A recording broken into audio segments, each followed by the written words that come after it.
মূসা আলাইহিস সালাম ফেরাউনের সামনে যেয়ে দাঁড়ালেন। ফেরাউনের জাদুকররা বিশাল বড় বড় বাঘ বানালো, সিংহ বানালো, সাপ বানালো। মূসা আলাইহিস সালাম দেখে ভড়কে গেলেন, ভয় পেয়ে গেলেন। আল্লাহ বললেন, মূসা ভয় নাই, তোমার লাঠিটা খালি ফেলো। কি ফেলো? মূসা আলাইহিস সালামকে একটা লাঠি দিছে কে? লাঠি ফেলার সাথে সাথে মুহূর্তের মধ্যে হাইয়াতান তাসআ, বিশাল এক অজগর সাপ। এই বিশাল অজগর সাপ ফেরাউনের জাদুকরদের বানানো সব বাঘ, ভাল্লুক, সিংহ আর সাপগুলো রেখে বিশাল ফানা ধরে আছে। আর সাপ বলতে শুরু করেছে, আর কি আছে নিয়ে আয়। সুবহানাল্লাহ কইতে পারলেন না? এই দৃশ্য দেখার সাথে সাথে ফেরাউনের রাজপ্রাসাদের সামনে যতগুলো জাদুকর ছিল, কোরআন বলে ফাউলকিয়াস সাহারাতু সাজিদিন। এই দৃশ্য দেখা মাত্রই ফেরাউনের নিয়ে আসা বড় বড় জাদুকরগুলো মূসা আলাইহিস সালামের সামনে দাঁড়িয়ে আল্লাহর জন্য সেজদায় লুটিয়ে পড়েছে। ফাউলকিয়াস সাহারাতু সাজিদিন, সেজদায় লুটিয়ে পড়ে ঘোষণা দিল, আমি ফেরাউনরে মানি না, আমি কোন নাস্তিককে মানি না, আমি মুসার রব, হারুনের রব, বনি ইসরাইলের রব, আল্লাহর জন্য সেজদায় লুটিয়ে পড়লাম। চিল্লায় পড়েন আল্লাহু আকবার। মুহূর্তেই এক সেজদার কারণে তাদের নসিবে হেদায়েত দিয়ে দিয়েছে কে? নবীদের মধ্যে সবচাইতে জবরদস্ত পয়গম্বর ছিলেন মূসা আলাইহিস সালাম। বড় মেজাজওয়ালা নবী, রেখে যেতেন খুব বেশি। থাপ্পড় মেরে একবার ফেরাউনের বাবুর্চিকে মেরে ফেলেছিলেন। অনেক শক্তি আল্লাহ তাআলা তাকে গায়ে দিয়েছিল। তিনি একবার আল্লাহকে আবদার করে বসলেন, রব্বি আরিনি আনজুর ইলাইক। আল্লাহ, আপনি বলেছেন আপনারা দেখা যায় না, কিন্তু আমি দেখতে চাই। আমি কি করতে চাই? জোরে বলেন। আল্লাহ বললেন, লান তারানি, never you can see me, never you can see me. তুমি আমাকে দেখতে পাবে না, কারণ আমাকে দেখা যায় না। সাইয়েদনা মূসা বললেন, আমি দেখতে চাই। আল্লাহ বললেন, দেখা যায় না। মূসা বলে, দেখতে চাই। আল্লাহ বললেন, দেখা যায় না। মূসা আলাইহিস সালাম বললেন, কথা বলেন না কেন? আল্লাহ বললেন, মূসা বললেন, আল্লাহ বললেন। মূসা বলে দেখতে চায়, আল্লাহ বলে দেখা যায় না। কিন্তু সাইয়েদনা মূসা আলাইহিস সালাম ছেড়ে দেবার পাত্র নয়, হেরে যাবার পাত্র নয়, পিছু হটার পাত্র নয়। মনে যেটা উঠেছে আদায় করার পাত্র হলো মূসা, ঠিক কি না? উনি বললেন, রব্বি আরিনি আনজুর ইলাইক। আল্লাহ, আপনি আমারে দেখা দেন, আমি দেখতে চাই। আল্লাহ বললেন, লান তারানি, never you can see me. ওরে মূসা, এই বায়না ধরো না, আমারে তো দেখা যায় না। এই পৃথিবীর চামড়ার চক্ষু দিয়ে আমাকে দেখা যাবে না। মূসা বললেন, আমি দেখেই ছাড়বো। আল্লাহ বুঝাতে পারেন না, মূসাও ছাড়েন না। অবশেষে নবীর আবদার রব্বুল আলামিন শুনতে রাজি হলেন। আল্লাহ বললেন, মূসা, আগামীকাল অমুক সময়ে গোসল করে ওযু করে তুর পাহাড়ে চলে আসবা। তুমি যখন দেখতেই চাও, আগামীকাল তুর পাহাড়ে চলে এসো। সাইয়েদনা মূসা আলাইহিস সালাম তুর পাহাড়ে চলে এসেছেন, কারণ ওনার ফিলিংস আমাদের ফিলিংস একরকম নয়। আমরা কি আল্লাহর কথা শুনি? জোরে বলেন। কিন্তু ওয়া কাল্লামাল্লাহু মূসা তাকলিমা, উনি আল্লাহর কথা শুনতেন। তো ওনার চিন্তা হচ্ছে, যার কথাটা এত সুন্দর, না জানি উনি দেখতে কত। সুবহানাল্লাহ বলবেন না? আল্লাহ বললেন, মূসা, আগামীকাল আসো, তুর পাহাড়ে আসো। সাইয়েদনা মূসা আলাইহিস সালাম তুর পাহাড়ের উপর চলে গেলেন। আল্লাহ বললেন, মূসা, এটা যেন তেন কোনো খেলা না। আবার তোমারে জিজ্ঞেস করতে চাই, আসলেই তুমি দেখতে চাও কিনা? মূসা আলাইহিস সালামের এক কথা এক দাবি, দেখতে চাই। এক কথা এক দাবি, সেটা কি? আমি দেখতে চাই খোদা, আমি দেখতে চাই আপনাকে। আল্লাহ বললেন, মূসা, এটা সাধারণ খেলা নয়, এটা বিপিএল এর খেলা নয়, এটা আইসিসি নয়, এটা ফিফার খেলা নয়, এটা মূসার সাথে বিশ্ব গভর্নমেন্টের খেলা, ঠিক কিনা? এটা সাধারণ খেলা না। It's a very dangerous game. তুমি যদি স্টার্ট করো, you have to go until the last moment. শেষ পর্যন্ত তোমাকে যেতে হবে, ঠিক কিনা? মূসা আলাইহিস সালাম এক পায়ে খাড়া। সাইয়েদনা মূসা বললেন, আমি রাজি। আল্লাহ বললেন, ওকে, তাহলে খেলা শুরু করে দিলাম।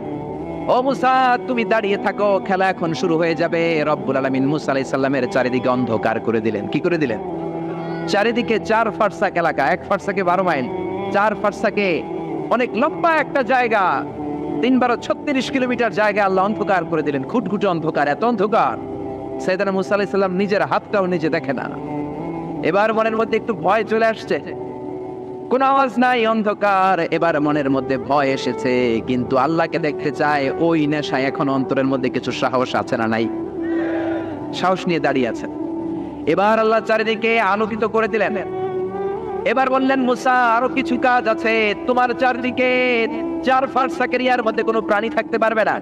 কোনো মশা থাকবে না, মাছি থাকবে না, ইঁদুর থাকবে না, ব্যাঙ থাকবে না, পাখি থাকবে না।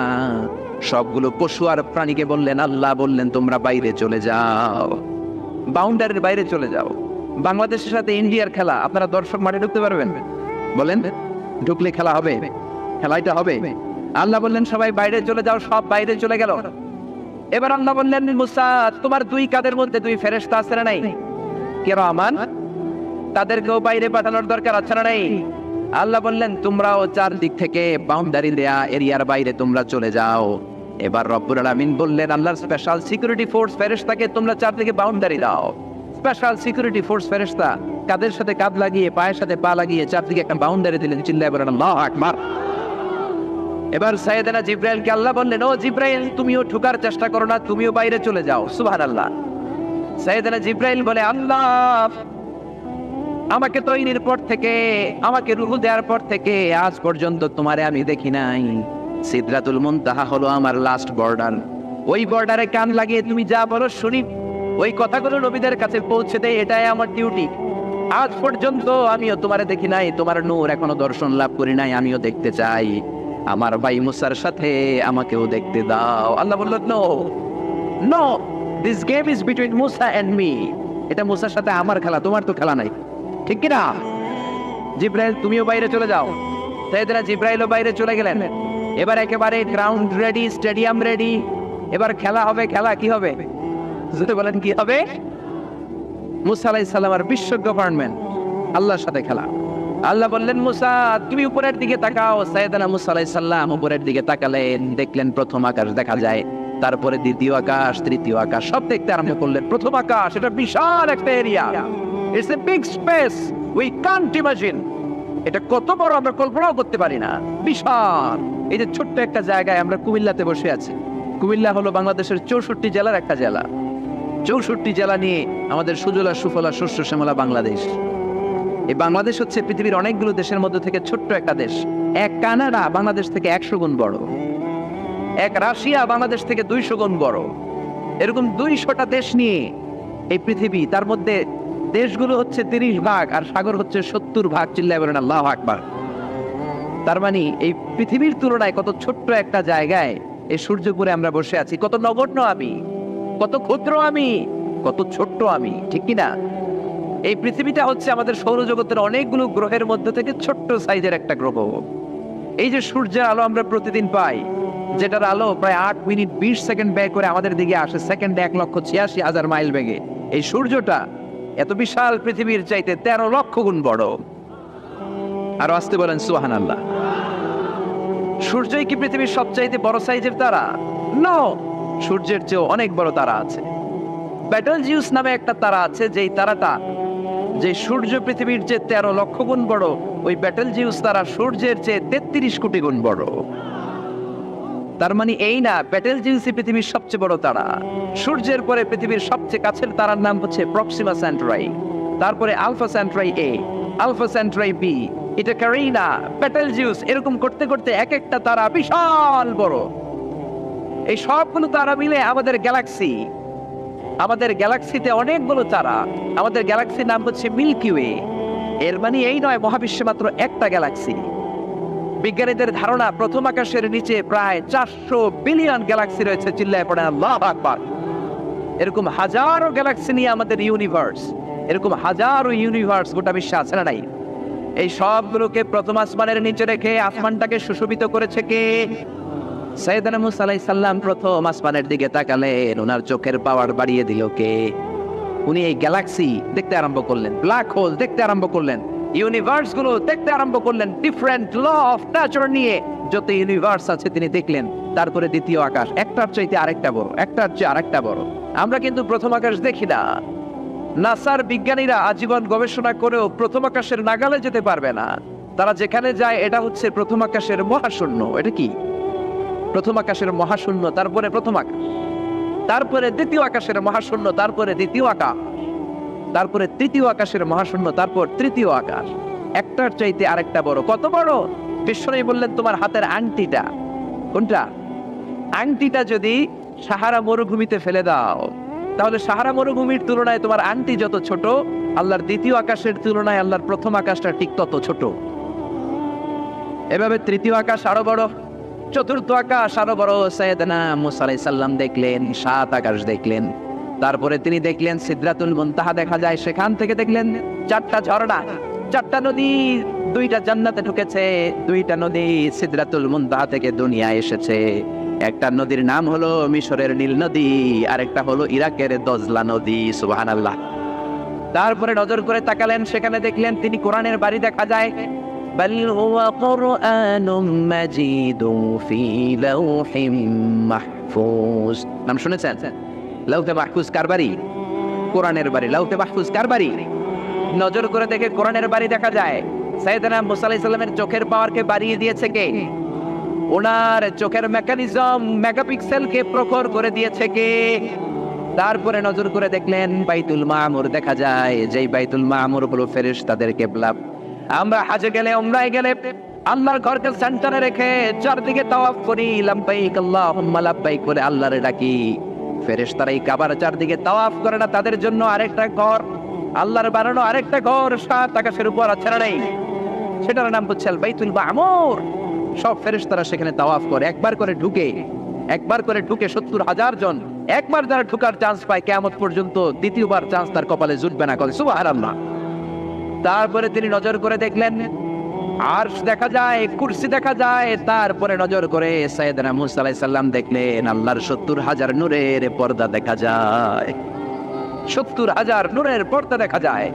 সেখান থেকে আল্লাহ গায়বী আওয়াজ দিয়ে বললেন, মুসা লাস্ট ডেস্টিনেশনে চলে এসেছো, একেবারে ফাইনাল গেট। এই গেটের পরে আর ফিরে যাওয়ার কোনো জায়গা নাই। শেষবারের মতো জিজ্ঞেস করি, খেলা কি চলবে নাকি থামিয়ে দেব? সাইয়েদনা মুসা বলে চলবে। সাইয়েদনা মুসা বললেন কি চলবে? কি সাহস ওনার, কি শক্তি ওনার, কি মেধা ওনার, কি কিউরিসিটি ওনার, কি অদম্য আগ্রহ ওনার। উনি বললেন খেলা চলবে। এত দূর এসেছি, পিছনে ফিরে তাকানোর মানুষ আমি নই, ঠিক কি না? আল্লাহ বললেন মুসা তাহলে ঠিক আছে, খেলা শুরু হয়ে যাবে, একটু শক্ত হয়ে দাঁড়াও। সুবহানাল্লাহ পড়ে। এই প্রথম আল্লাহ তার নূরের তাজাল্লির ফোকাস পৃথিবীতে ঢেলে দিবেন, এর আগে পড়ে নাই। আল্লাহু আকবার। সাইয়েদনা মুসা আলাইহিস সালাম শক্ত হয়ে দাঁড়ালেন। ফালাম্মা তাজাল্লা রাব্বুহু জাআলাহু দাক্কা ওয়া খাররা মুসা সাইকা। ফালাম্মা তাজাল্লা রাব্বুহু লিল জাবাল। আল্লাহ বললেন মুসা তবে একটা কথা শুনে রাখো, এত দুর্বল করে তোমাদের বানিয়েছি। ওয়া খলিকাল ইনসানু দাঈফা। মানুষ কি সবল নাকি দুর্বল? সবল না দুর্বল? 2বার পাতলা পায়খানা হইলে চেহারার দিকে আর তাকানো যায় না, ঠিক কিনা? আজকের জান্নাতুন নাইম এপ্রিল বিশ্ব সুন্দরী, 20 বছর পরে বিশ্ব পেতনিও না, ঠিক কিনা? অসুস্থ হলে মানুষ দুর্বল হয়ে যায়, বিপদ আসলে মানুষ কাবু হয়ে যায়, বয়সের ভারে মানুষের চামড়াগুলো ঝুলে যায়। মানুষ কি সবল নাকি দুর্বল? জোরে বলেন, সবল নাকি দুর্বল? ও মুসা শক্ত হয়ে দাঁড়াও। 70,000 নূরের পর্দার সবগুলো দেখাবো না, কতটুকু দেখাবে? মুফাসসিরিন ইকরাম হায়রান হয়ে গিয়েছেন, কি বলবেন এই তাফসীরের ব্যাখ্যায়। কেউ কেউ বলেছেন আল্লাহ তাআলা 70,000 নূরের পর্দার সবগুলো উঠায়নি। 70,000 নূরের পর্দার সবচেয়ে সামনের ছোট্ট যে পর্দাটা, তার সামান্য একটু উঠিয়েছেন। ফালাম্মা তাজাল্লা রাব্বুহু। কতটুকু তাজাল্লি দিয়েছেন নূরের তাজাল্লি? কোন কোন মুফাসসিরিন ইকরাম বলেছেন একটা গরুর নাকের ছিদ্র যতটুকু ততটুকু। কোন কোন মুফাসসির বলেছেন না না, এটা তো অনেক বেশি। মিসলা উনমুলাতিল খানসার। এই আঙ্গুলটার নাম হচ্ছে খানসার। কি নাম? এটার নাম ইবহাম, এটার নাম সাব্বাবা, এটা বুস্তা, এটা বিংসার, এটা ফিংসার। বলেন ইবহাম, কথা বলেন না। ইবহাম, সাব্বাবা, বুস্তা, বিংসার, খানসার। এই 5টা হাতের আঙ্গুলের আরবি নাম শিখে গেলেন। এই যে মিসলা উনমুলাতিল খানসার, ছোট্ট আঙ্গুলের সামনে যতটুকু জায়গা, এতটুকু জায়গা আল্লাহ প্রথম পর্দাটার ফোকাস দিয়েছেন। কেউ কেউ বলে না এত বেশি নয়, একটা সুইয়ের পেছনে সুতা ঢুকানোর জন্য যতটুকু জায়গা দরকার ততটুকু নূরের ফোকাস দিয়েছে। ফালাম্মা তাজাল্লা রাব্বুহু জাআলাহু দাক্কা ওয়া খাররা মুসা সাইকা। আল্লাহ বললেন মুসা তোমাকে দুর্বল করে বানিয়েছি, তোমার উপরে যদি নূরের ফোকাস দেই তোমারে খুঁজে পাওয়া যাবে। আমি দেব তুর পাহাড়ের উপর। কিসের উপর? জোরে বলেন কিসের উপর? এই তুর পাহাড়ের উপরে আমি উঠেছি 2বার। ফেরাউনের লাশটাকে দেখেছি আমি একবার। পুরো লাশটাকে আল্লাহ শুটকি বানিয়ে রেখেছেন। শুটকি, এরকম টেবিলের উপর শোয়া শুটকি। মিশরের জাতীয় জাদুঘর হচ্ছে মিশরের রাজধানী কায়রোতে, ন্যাশনাল মিউজিয়াম। ওখানে every year huge amount of tourist from Europe and America they come in order to see this ancient and historical dead body. এই ঐতিহাসিক ডেড বডিটা দেখার জন্য হাজার হাজার ইউরোপিয়ানরা আসে। এই মিউজিয়ামে জাদুঘরে ঢুকতে লাগে 100 পাউন্ড। আর এই লাশের ঘরে ঢুকতে আরো 100 পাউন্ড, মোট কয়শো পাউন্ড? গোটা বিশ্বের মানুষ আসে টাকা খরচ করে আর এই জাহান্নামের নরকীটটাকে দেখে যায়, ঠিক কিনা? আমি দেখেছি ফ্রি, কোনো টাকা লাগে না, যেহেতু আল আজহারের কার্ড ছিল, ফ্রিতে ঢুকেছি। সেকেন্ড ফ্লোরে রয়্যাল মমিস চেম্বারের ভিতরে স্পেশাল সিকিউরিটি গার্ড দিয়ে আলো আধারের আবছা আবছা একটা অন্ধকার রুমের ভিতরে তার লাশটা রাখা। ফেরাউনের লাশ। কার লাশ? তার লাশ ছাড়াও আরো অনেকগুলো লাশ সেখানে আছে, কিন্তু বাকিগুলো রাখতে -35 থেকে 40 ডিগ্রি নন ফ্রস্ট। যারা বুঝেন, যারা ফ্রিজ ইউজ করেন, কিছু আছে নন ফ্রস্ট, শুধু বরফ হবে, যে জিনিসটা মাছ রাখলে মাছটা বরফ হবে কিন্তু আশেপাশে আইস জমবে না, এটার বলে নন ফ্রস্ট।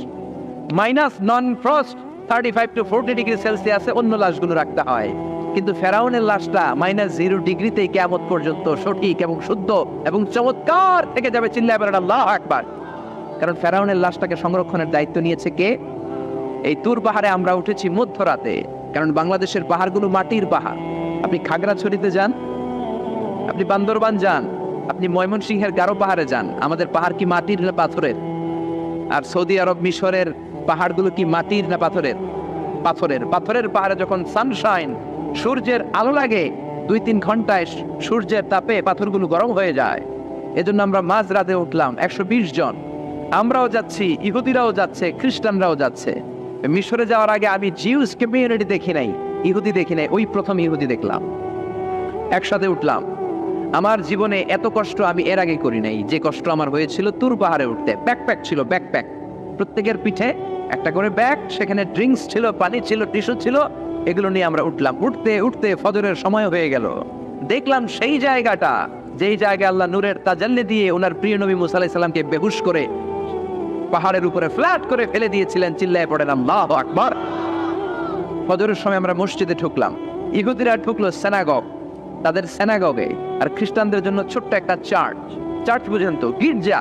গির্জায় যে ওরা প্রার্থনা করবে, ইহুদিরা ঢুকে সিনাগগে। সিনাগগে ঢুকলো, আমরা ঢুকলাম আমাদের ছোট্ট একটা মসজিদে।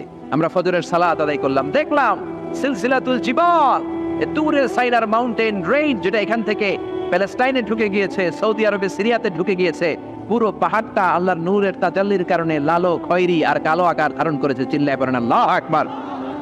এজন্য আল্লাহ বললেন ফালাম্মা তাজাল্লা রাব্বুহু জাআলাহু দাক্কা ওয়া খাররা মূসা সাইকা। রব্বুল আলামিন বললেন, মুসা, শেষবারের মতো বলছি, এখনো সময় আছে, তুমি যদি বলো খেলা বন্ধ করে দিব, আর যদি বলো তাহলে চালিয়ে নিব। মুসা বলে চলবে। কি বলে? আল্লাহ খেলা চালানে নূরের ফোকাস দিলেন। মুসা আলাইহিস সালামের গায়ের উপরে দেয় না, দিয়েছে তুর পাহাড়ে। কোথায়? 1 ঘন্টার জন্য দিয়েছেন, আধা ঘন্টা, 10 মিনিট, 1 মিনিট, 1 সেকেন্ড, 1 সেকেন্ডও দেয় না। তো হুজুর 1 সেকেন্ড দেয় নাই তো কি দিছে? 1 সেকেন্ডকে অনেক ভাগে ভাগ করলে হয় 1 মাইক্রো সেকেন্ড। 1 মাইক্রো সেকেন্ডকে অনেক ভাগে ভাগ করলে হয় 1 ন্যানো সেকেন্ড। 1 ন্যানো সেকেন্ডেরও 1000 ভাগের 1 ভাগ নূরের ফোকাস আল্লাহ তুর পাহাড়ের মধ্যে দেওয়ার সাথে সাথেই পৃথিবীর সবচাইতে শক্তিধর পয়গাম্বার ওই 1 সেকেন্ডের 1000 ভাগের অল্প সময়ের মধ্যে বেহুশ হয়ে পাহাড়ের উপরে পড়ে যায়। আল্লাহ নূরের ফোকাস দিলেন। মুসা আলাইহিস সালাম কিছুই দেখেন নাই, কি যেন একটা দেখলেন। কেমন দেখলেন? অনুভূতিটা কেমন ছিল? বলার মতো কোনো পরিবেশ নাই, ঠিক কিনা? এর মানে হচ্ছে আল্লাহরে দেখা যায় না, দেখা যায় না। জোরে বলেন। এই লম্বা ঘটনা বলার, ব্যাকগ্রাউন্ড বলার উদ্দেশ্য হচ্ছে ওয়াইদা সাআলাকা ইবাদি আন্নি, ও নবী, সবাই যখন আপনারা জিজ্ঞেস করবে, আপনি আল্লাহর দাওয়াত দেন, তাওহীদের দাওয়াত দেন, কই সেই আল্লাহ? আপনি বলেন ফা ইন্নী করিব, আমি কাছে না দূরে। আরো জোরে বলেন আল্লাহ কাছে না দূরে। পৃথিবীর কেউ কাউরে হেদায়েত দিতে পারে? অনেক বাবা ছিল নবী, ছেলের কপালে হেদায়েত নাই, আছে না নাই? অনেক ছেলে ছিল নবী, বাবার কপালে হেদায়েত নাই, আছে না নাই? হেদায়েত দেওয়ার মালিক একজন। চিল্লায় বলেন তিনি কে? একটা সিজদা, একটা সিজদা, একটা সিজদার আদেশকে অমান্য করার কারণে ইবলিস জাহান্নামীদের সর্দার। চিল্লায় বলেন ঠিক কিনা? ওয়াইদ কুল্লা للملائكة اسجدوا لآدم فسجدوا إلا إبليس أبى واستكبر وكان من الكافرين। আল্লাহ বললেন, ও ফেরেশতাকুল সবাই আমার আদেশ মোতাবেক আদমকে সেজদা করো। সবাই সেজদা করলো, একজন ছাড়া, সে কে? আরো জোরে বলেন কি নাম? আবা, অস্বীকার করলো, ওয়াস্তাকবার, অহংকার দেখালো, কানা মিনাল কাফিরিন, কাফেরদের অন্তর্ভুক্ত হলো, জাহান্নামীদের সর্দার হলো। কয়টা সেজদার আদেশ? আওয়াজ করে বলেন, কয়টা সেজদার আদেশ অমান্য করছে? সেজদা কয়টা দেয় নাই? আপনি দেন নাই কয়টা? হ্যাঁ, আমরা দেই নাই কয়টা? এক সেজদা না দিয়া জাহান্নামীদের লিডার। আমরা সেজদা মিস করছি কয়টা? কয়টা? মুসলমান সেজদায় লুটিয়ে পড়তে হবে একজনের খুশির জন্য, তিনি কে? তাহলে কোরআনকে যে প্রশ্ন করেছি, কোরআন সব উত্তর দিয়ে ফেললো। কোরআন আমাদেরকে জানিয়ে দিল, তোমরা সবাই আল্লাহর নৈকট্যপ্রাপ্ত বান্দা হতে চাও? কি করে আমরা আল্লাহর কাছের বান্দা হতে পারি? কি করে আমরা আল্লাহ তাআলার নৈকট্য পেতে পারি? এবার কোরআন আমাদেরকে প্রেসক্রিপশন দিচ্ছে, শোনো, তোমরা যদি আল্লাহর নৈকট্যপ্রাপ্ত বান্দা হতে চাও তাহলে সেজদায় লুটিয়ে পড়ো। সুবহানাল্লাহ পড়তে পারলেন না? ওয়াসজুদ ওয়াক্তারিব, ওয়াসজুদ ওয়াক্তারিব। কোরআনের নির্দেশ হচ্ছে সেজদায় লুটিয়ে পড়ো, আল্লাহর নৈকট্য হাসিল করো। ওয়াসজুদ ওয়াক্তারিব, সূরা আলাকের শেষ আয়াতের শেষাংশে আল্লাহ আমাদেরকে শিখাইয়া দিচ্ছেন, আমার কাছে আসতে চাও, ওয়াসজুদ, সেজদায় লুটিয়ে পড়ো, ওয়াক্তারিব, আমার কাছে চলে আসো। সুবহানাল্লাহ পড়েন, আমার সাথে সাথে আয়াতটা মুখস্থ করেন, আওয়াজ করে সবাই পড়েন, ওয়াসজুদ ওয়াক্তারিব, ওয়াসজুদ ওয়াক্তারিব। সবাই পড়েন না, ওয়াসজুদ ওয়াক্তারিব। এর মানে হচ্ছে সেজদায় লুটিয়ে পড়ো আর আমার কাছে আসো। Prostrate and be closer to me. সেজদায় লুটিয়ে পড়ো আর আমার কাছে চলে আসো। সহিহ বুখারীর বর্ণনায় আল্লাহর হাবিব সাল্লাল্লাহু আলাইহি ওয়াসাল্লাম বললেন, আকরাবু মা ইয়াকুনুল আবদু মির রাব্বিহি ওয়া হুয়া সাজিদুন ফাআকসিরু ফীহি দুআ। বান্দা যখন সেজদায় লুটিয়ে পড়ে তখন বান্দা আল্লাহ তাআলার সবচেয়ে কাছে চলে যায়। ফাআকসিরু ফীহি দুআ, তাই তোমরা বেশি বেশি দোয়া করো। এজন্য সেজদায় পড়ে কি করবেন? কথা বলেন, আরো জোরে বলেন, সেজদায় কি করবেন? সেজদায়ে নত হও, অশ্রু ছাড়ো, প্রভুর শরণে হৃদয় গাড়ো। সেজদায়ে নত হও, অশ্রু ছাড়ো, প্রভুর শরণে হৃদয় গাড়ো। প্রাণ খুলে সব ব্যথা বলো প্রভুকে, বলো প্রভুকে। রাত কি কেটে যাবে ঘুমে অলসে, রাত কি কেটে যাবে ঘুমে অলসে। তুমি কি জানবে না তোমার নিজেকে, প্রভুকে। রাত কি কেটে যাবে ঘুমে অলসে। ঠিক কিনা? ঘুমে অলসে আমাদের রাত কেটে যায়, সেজদা দেওয়ার সময় নাই। কখন প্রভুর দরবারে হাজিরা দেব, কখন সেজদা দেব? আল্লাহর হাবিব সাল্লাল্লাহু আলাইহি ওয়াসাল্লাম বললেন, আকরাবু মা ইয়াকুনুল আবদু মির রাব্বিহি ওয়া হুয়া সাজিদ ফাআকসিরু ফীহি দুআ। তোমরা যখন সেজদায় লুটিয়ে পড়ো তখন তোমরা আল্লাহর সবচাইতে কাছে চলে যাও। এজন্য ওই সময় বেশি বেশি আল্লাহর কাছে চেয়ে নাও। সুবহানাল্লাহ পড়েন। মনের যত আকুতি আছে, যত জ্বালা আছে, যত বেদনা, সেজদায় পড়ে আল্লাহরে বলার দরকার আছে না নাই? কারণ কেউ যেটা শোনে না, শোনে কে? পরীক্ষায় ভালো করতে চান, সেজদায় লুটিয়ে পড়ে আল্লাহরে বলেন। নেককার স্ত্রী চান, সেজদায় পড়ে আল্লাহরে বলেন। নেককার সন্তান চান, সেজদায় লুটিয়ে পড়ে আল্লাহরে বলেন। বিসিএস পরীক্ষায় টিকতে চান, সেজদায় লুটিয়ে পড়ে আল্লাহকে বলেন। পাসপোর্ট দিয়ে রেখেছেন, ভিসা হয় না, সেজদায় লুটিয়ে পড়ে আল্লাহরে বলেন। মনের যত জ্বালা, যত যন্ত্রণা, যত আকুতি, যত হাহাকার, সেজদায় লুটিয়ে পড়ে আল্লাহরে বলেন। কারণ আল্লাহর দরবার এমন দরবার, এই দরবার থেকে কেউ কোনোদিন খালি হাতে ফিরে না। চিল্লায় বলেন ঠিক কিনা? কেউ ফিরে না খালি হাতে আল্লাহরে তোর দরবারেতে, তাই না? পড়েন সবাই, কেউ ফিরে না। আকরাবু মা ইয়াকুনুল আবদু মির রাব্বিহি ওয়া হুয়া সাজিদ। বান্দা যখন সেজদায় লুটিয়ে পড়ে বান্দা আল্লাহর সবচাইতে কাছে চলে যায়। এই কথাটা মনে থাকবে আপনাদের সবার। আমরা কখন আল্লাহর সবচেয়ে কাছে যাই? আওয়াজ করে বলেন, যখন আমরা সেজদায় পড়ে থাকি। আপাত দৃষ্টিতে মনে হয় সেজদাটা যখন দেই জায়নামাজের উপরে আমার কপালটা পড়ে, সেজদাটা যখন দেই মসজিদের টাইলসের উপরে আমার সেজদাটা পড়ে, সেজদাটা যখন দেই মনে হয় যে মসজিদের কাপড়ের উপর আমার কপালটা পড়ে। কিন্তু বিশ্বনবী বলেন, না, তোমার কপালটা আল্লাহর কুদরতি পায়ের উপরে পড়ে। আকরাবু মা ইয়াকুনুল আবদু মির রাব্বিহি ওয়া হুয়া সাজিদ। বান্দা যখন সেজদায় লুটিয়ে পড়ে বান্দা আল্লাহর সবচাইতে কাছে চলে যায়। তাহলে কোরআন আমাদেরকে জানালো, যদি আল্লাহর প্রিয় হতে চাও সেজদায় লুটিয়ে পড়ো। আল্লাহর প্রিয় হতে চাইলে কি করব? আওয়াজ করে বলেন কি করতে হবে? আল্লাহর হাবিব সাল্লাল্লাহু আলাইহি ওয়াসাল্লাম লম্বা সময় ধরে রাতে সেজদায় পড়ে থাকতেন। আল্লাহর হাবিব সাল্লাল্লাহু আলাইহি ওয়াসাল্লামের সাহাবারা সব সময় লম্বা লম্বা রুকু দিতেন, লম্বা লম্বা সেজদা দিতেন।